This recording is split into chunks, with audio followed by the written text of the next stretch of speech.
عقبہ بن عامر رضی اللہ عنہ سے روایت ہے، آپ صلی اللہ علیہ وسلم منبر پر تشریف لائے اور فرمایا، آخرت میں تم سے آگے جاؤں گا اور میں تم پر گواہ ہوں گا۔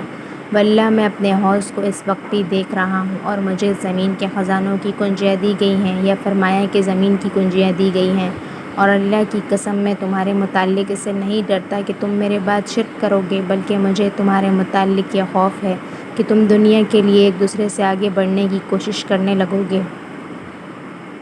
حضرت ابو سعید رضی اللہ عنہ نے بیان کیا کہ رسول اللہ صلی اللہ علیہ وسلم نے فرمایا کہ میں تمہارے متعلق سب سے زیادہ اس سے خوف کھاتا ہوں کہ جب اللہ تعالیٰ زمین کی برکتیں تمہارے لیے نکال دے گا۔ پوچھا گیا، زمین کی برکتیں کیا ہیں؟ فرمایا، دنیا کی چمک دمک۔ اس پر ایک صحابی نے نبی کریم صلی اللہ علیہ وسلم سے پوچھا، کیا بھلائی سے برائی پیدا ہو سکتی ہے؟ نبی کریم صلی اللہ علیہ وسلم اس پر خاموش ہو گئے۔ پھر آپ صلی اللہ علیہ وسلم نے فرمایا کہ بھلائی سے تو صرف بھلائی ہی پیدا ہوتی ہے، لیکن یہ مال سرسبز اور خوشگوار گھاس کی طرح ہے، اور جو چیز بھی ربیع کے موسم میں اگتی ہے وہ ہرس کے ساتھ کھانے والوں کو ہلاک کر دیتی ہے یا ہلاکت کے قریب پہنچا دیتی ہے، سوائے اس جانور کے جو پیٹ بھر کے کھائے، اور جب اس نے کھا لیا اور اس کی دونوں کوکھ بھر گئیں تو اس نے سورج کی طرف منہ کر کے جگالی کر لی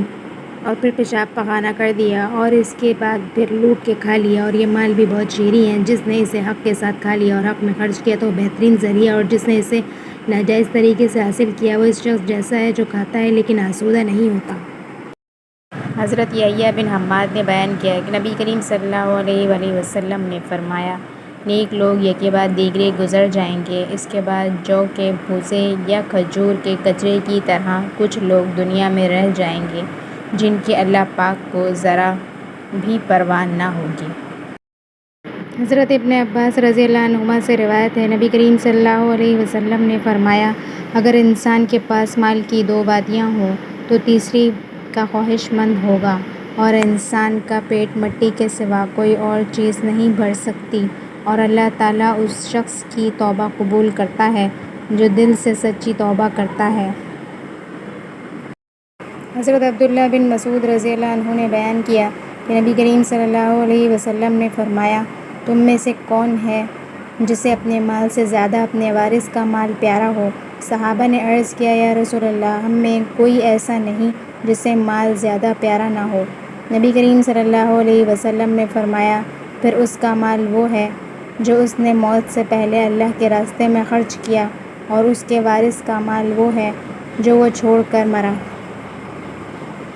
حضرت عمران بن حسین رضی اللہ عنہما نے بیان کیا کہ نبی کریم صلی اللہ علیہ وسلم نے فرمایا، میں نے جنت میں جھانکا تو اس میں رہنے والے اکثر غریب لوگ تھے، اور میں نے دوزخ میں جھانکا تو اس کی رہنے والیاں اکثر عورتیں تھیں۔